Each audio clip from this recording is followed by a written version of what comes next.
క్రీస్తునందు ప్రియమైన సహోదరి సహోదరులకు యేసుక్రీస్తు నామములో శుభములు. దేవుని యొక్క నూతనమైన కృప మీకు కలుగునుగాక. ఈరోజు దేవుడు మనకిచ్చిన మాట సంఖ్యాకాండము 13వ అధ్యాయము 2వ వచనము.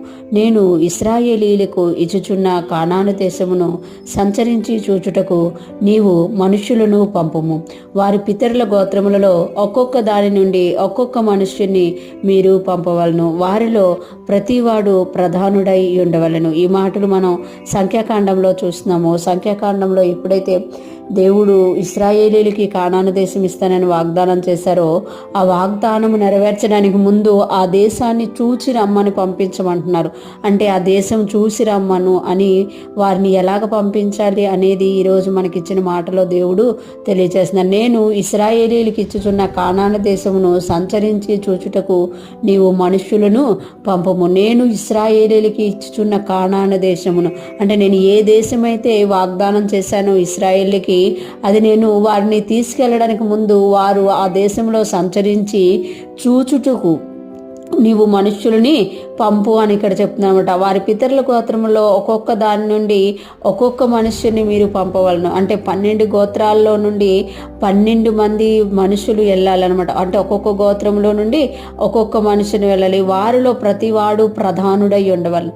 అంటే ఆ గోత్రంలో ఎవరైతే ప్రధానుడుగా ఉన్నారో, ఎవరైతే ముఖ్యుడిగా ఉన్నారో ఆ ముఖ్యులైన 12 మంది ఆ యొక్క దేశమును సంచరించి చూసి రావడానికి, ఆ దేశం యొక్క సమాచారం తీసుకొచ్చి ప్రజల్ని తెలియచేయడానికి పంపించు అని ఇక్కడ మోషే గారితో దేవుడు తెలియచేస్తున్నట్లుగా మనం ఇక్కడ చూడగలం. అంటే దేవుడు ఏదైనా వాగ్దానం చేసినప్పుడు దానిని మనకిచ్చే ముందు దాన్ని ఒకసారి దేవుడు చూపిస్తారన్నమాట. ఎందుకు అనంటే మనం చూసినప్పుడు దాని గురించి ఇంకా ఎక్కువ ఆశపడతాం, ఇంకా ఎక్కువ ప్రార్థన చేస్తామన్నమాట. చూడండి, ఎవరైనా ఏదైనా వస్తువును మార్కెట్లోకి తెచ్చే ముందు దాని శాంపిల్ని తీసుకొస్తామట.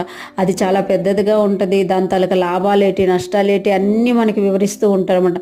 అంటే దేవుడు ఏది చేసినా కూడా దానిలో ఒక గొప్పతనం ఉంటుంది అనమాట. ఇశ్రాయేలుకి నేను ఇస్తానన్న దేశమును మీరు చూసి సంచరించి చూసి రండి. అలాగే ఎవరో వెళ్ళి చూసి రావడం కాదు, మీ గోత్రాలలో ముఖ్యులు వెళ్ళాలి, ప్రధానులు వెళ్ళాలి. ఇప్పుడు చూడండి, ఒక కుటుంబంలో కానీ ఒక గోత్రంలో కానీ ప్రధానులుగా ఉన్నారు అని అంటే వాళ్ళకి కొన్ని క్వాలిటీస్ ఉంటాయన్నమాట, కొన్ని క్వాలిఫికేషన్స్ ఉంటాయన్నమాట. వాళ్ళనే ప్రధానులుగా చేస్తారు. అంటే వాళ్ళు చూసి తీసుకొచ్చిన సమాచారం ఇశ్రాయేలుకి మేలుకరంగా మారుతుంది అని ఇక్కడ దేవుడు తెలియజేస్తున్నారు. ఈరోజు ఫ్రెష్ మన్నా వింటున్న ప్రతి ఒక్కరూ జ్ఞాపకం చేసుకోవాలి. దేవుడు మనకి ఏదైనా ఇవ్వడానికి ముందు దాన్ని చూపిస్తారన్నమాట.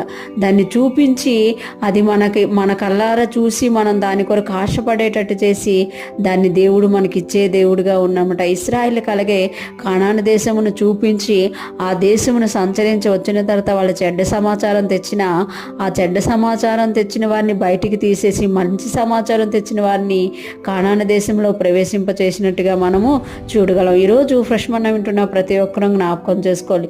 దేవుడు మనకిచ్చిన వాగ్దానమైన దర్శనమైన మనం తేరి చూచుదుముగాక, విశ్వాసముతో ముందుకు అడుగులు వేసి దాన్ని స్వతంత్రించుకుందుముగాక. దేవునికి మహిమకరంగాను అనేక మందికి ఆశీర్వాదకరంగాను ఉందుముగాక. ఆమేన్.